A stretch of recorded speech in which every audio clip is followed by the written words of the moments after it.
Bagi mereka yang kurang mampu dan terdampak pandemi sangat merasakan kesulitan. Bisa dalam bentuk memberikan uang tunai, makanan gratis, bahan makanan gratis atau barang-barang lainnya. Sama halnya dengan seorang wanita berbagi kisah tentang pengalaman membuka matanya untuk selalu berbagi ke sesama. Cerita itu ia bagikan melalui akun TikTok miliknya @fannykondoh. Pasutri ini yaitu Fanny bersama sang suami secara rutin memasak sejumlah bungkus makanan untuk dibagikan secara gratis. Dirinya mengemas makanan tersebut di wadah, kemudian meletakkannya di depan rumah. Ia mengatakan bahwa makanan itu bebas diambil oleh siapapun tanpa pungutan biaya sama sekali. Makanan tersebut cukup lengkap dengan nasi, lauk, sayur, bahkan buah. Fanny menyebut apa yang ia lakukan ini adalah sebuah amal jariah.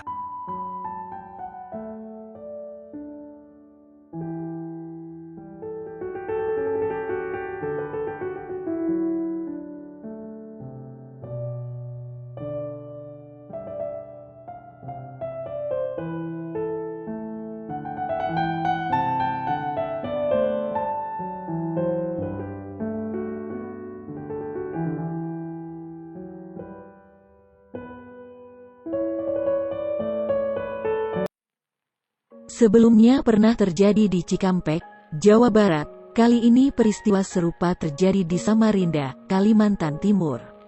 Kejadian tawar harga lebih tinggi jadi virus positif yang menyebar ke media sosial. Seorang pengguna TikTok dengan akun @cupworld merekam momen membeli meja belajar seorang penjual keliling dengan harga lebih mahal.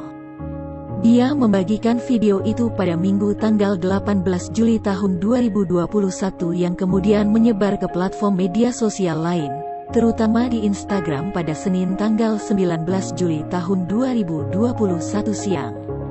Penjual meja belajar itu menawarkan barang dagangannya senilai Rp40.000.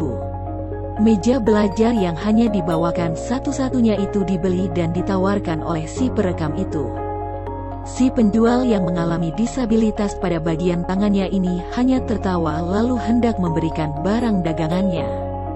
Lalu si perekam menaikkan harga menjadi Rp200.000 dan memberikan uang kepada si penjual beruntung ini.